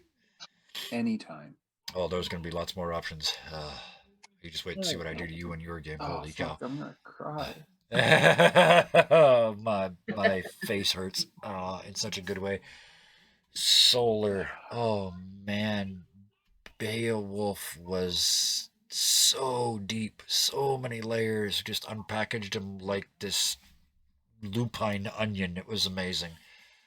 And watching you personally grow as like an actor and a performer, and just trusting yourself, and just I watched you and I could see that moment where you just went, I'm just going to open my mouth and let it fall out. And I'm just going to let Beowulf be Beowulf, and this is just going to be. And to me, that's when you really start role playing, when you are that role, when you trust yourself as a person to let that character out and be themselves. I could not be happier to be part of that. So thank you. It was a joy to watch. It was a joy to go through. Oh, thank you. Well, Verath, Rory, I need you in more games because we haven't had time. I had so much fun playing with you in this one and watching you, knowing you had a short time, develop this story arc at record speed.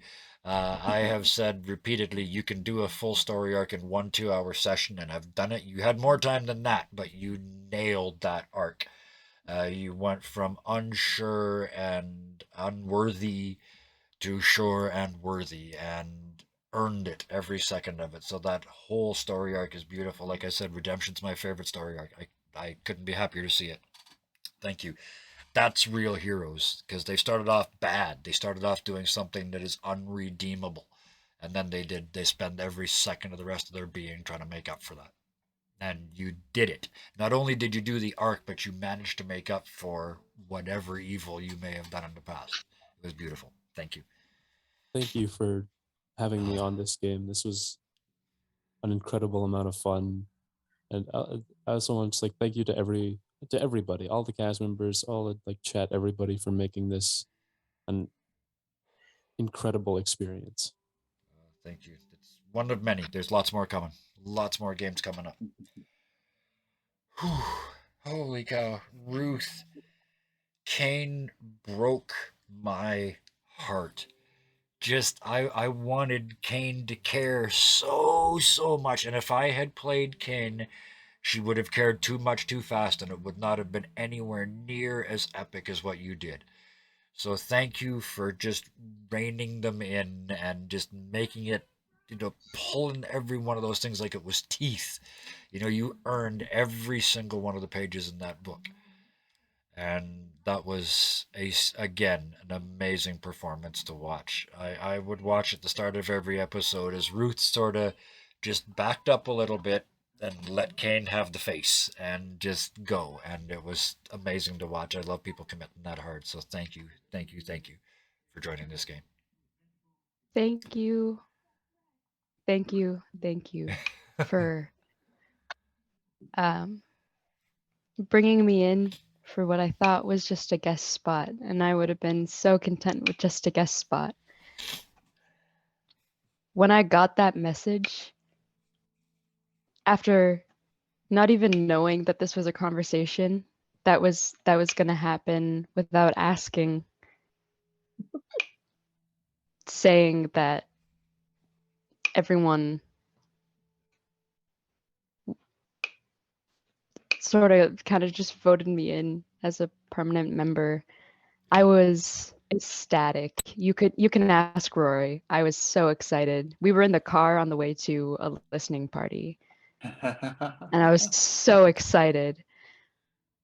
And I'm really glad I got to,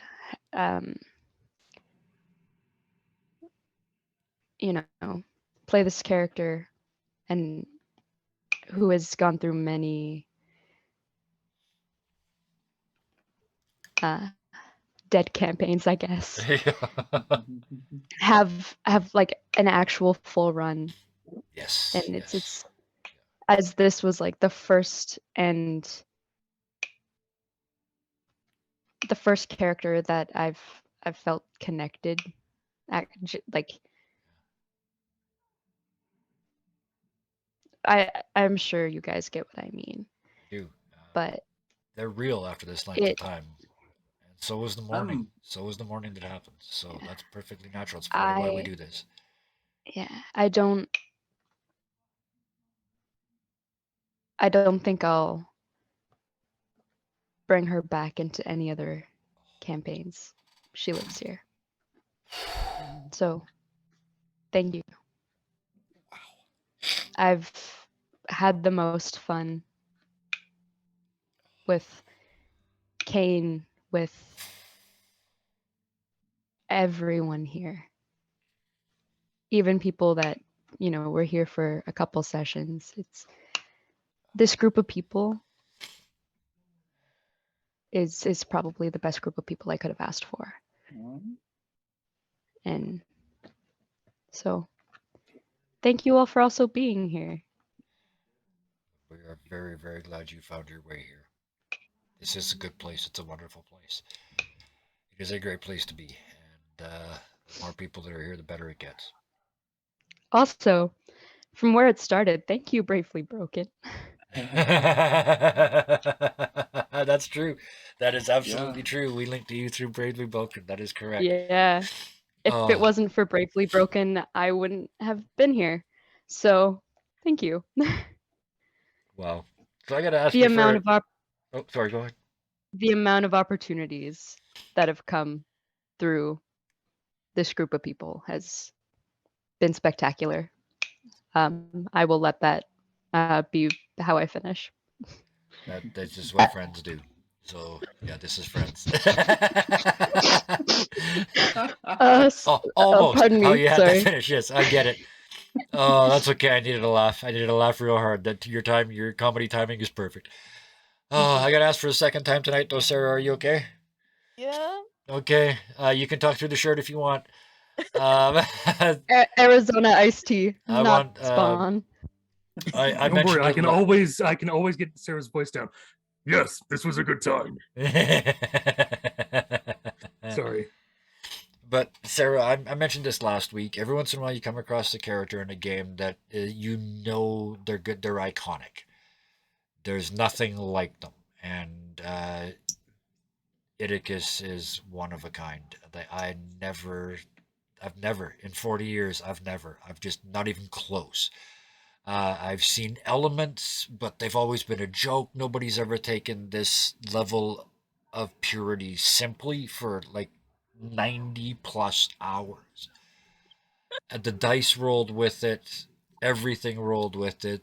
I will say it again, the only single time in the entire campaign you did not ask somebody if they were Fred, they killed you and left you in a pile of gold while the rest of them saved your ass. For the only time you needed your ass saved was the only time you did not ask if you could be friends. So that story that's the perfect loop.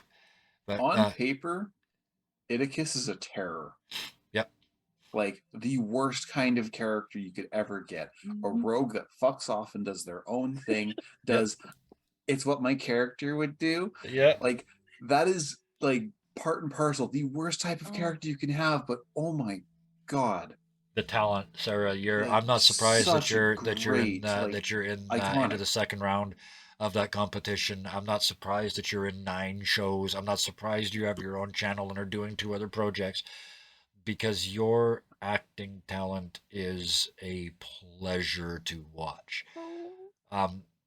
Like role playing is a thing, but acting is a kind of beside that thing, and watching you blend them it's a joy to watch.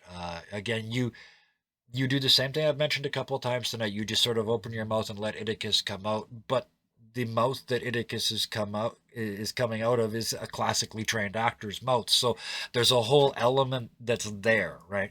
that I think gave you the abilities and the talents to play Idicus the way that they needed to, because that's a balancing act, man. That, like I said, I've seen people try that character 1,000 times, and you are the only one in 40 years that I have seen pull that off. That was a tour de force. Thank you. I will not lie. It was very hard sometimes because there were times that I'm just like, nope, he would not do that. That was totally me. Nope. Yep. Well, that's what made it a tour de force. That was to stick, and the thing is, you stuck to who he is, but you still managed to develop them as a character. You looped your story perfectly, like your backstory and your forestory tied absolutely beautifully. But in the midst, there was all of these moments where Idicus did something that only Idicus would do. Not only not stealing from a dragon's hoard, but insisting that no one else did. Right? These iconic moments that not only require an amazing character, but an actor who can pull off that character enough to make the other people in the party go, infinite money, but I'd piss off my friend. Okay, I take nothing. Right? That's wow. That I am in awe of that kind of acting. So thank you very, very much. Thank you for letting me come and play at this table, because this is actually my first full campaign too. So yeah. And we did it. A delight. We did a whole thing. It is a delight. It is. This has been an absolute blast for me from moment one. It's the third time I've run Storm King's Thunder. It's the fastest anybody's ever gone through it by a factor of 2. Like, I was thinking back, and I think the last people took a year at 4-hour sessions once a week. So you guys have that. You blew through this. You finished at level 10. The previous parties I ran through it finished at levels 14 and 15. And you guys beat the dragon up every bit as fiercely as they did with every bit as little help. But yeah, it was absolutely a joy to work with all of you. Sundays are going to feel empty. I know there's stuff coming, like next Sunday, nothing, because I'm doing a session 0.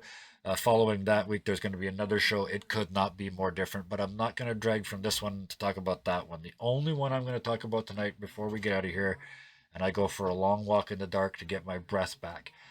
The only show I want to talk about tonight is tomorrow night, because this was kind of last minute. We threw it together this weekend at kind of the last moment. We moved it forward in time.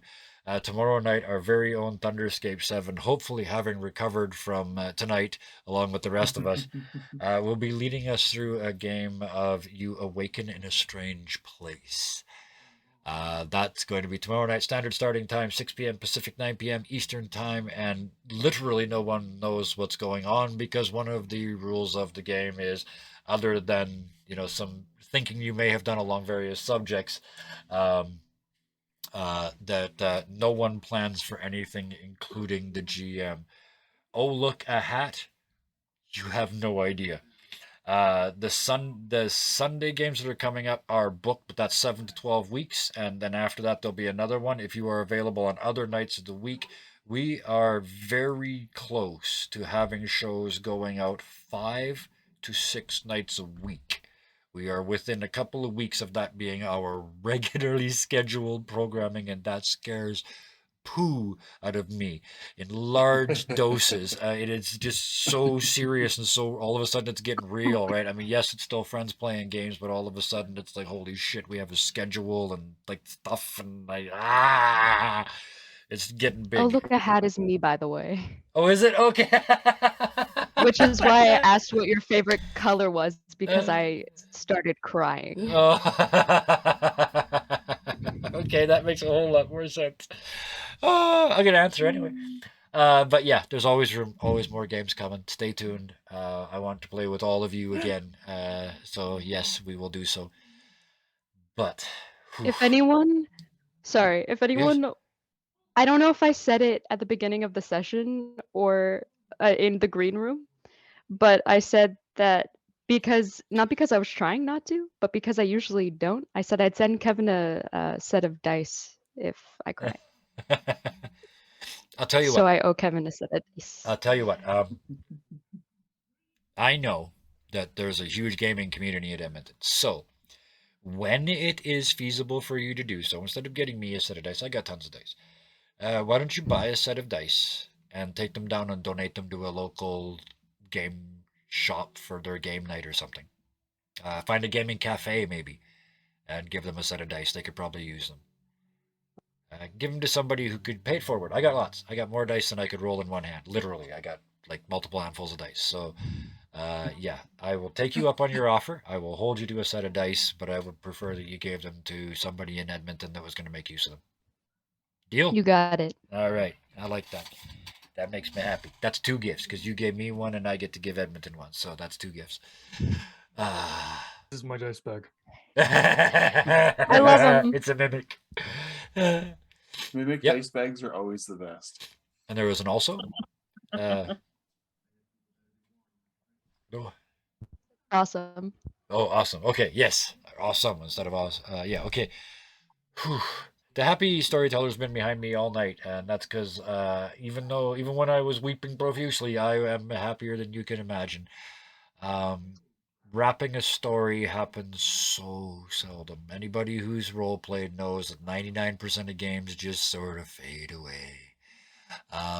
And Beowulf, you came from a game that sort of faded away. That character was originally in a different game, so you're living proof that even on streams you don't always finish the game. But we finished this one. We went all the way to the end and beyond. We added to it. We made it special. We made it amazing. And we put an end to it tonight that I could not be happier with. But I am exhausted emotionally and mentally, so I'm going to wrap it up with a specific bunch of thank yous. Thank you, Scarred. Thank you, Bison. Thank you, Solar. Thank you, Rory. Thank you, Sarah. Thank you, Ruth. Thank you, chat. And thank you to all the future YouTube people. It's been a hell of a run. Until the next time we see you, please keep being nice to each other. I'm gonna miss this. Me too. Same. Yeah.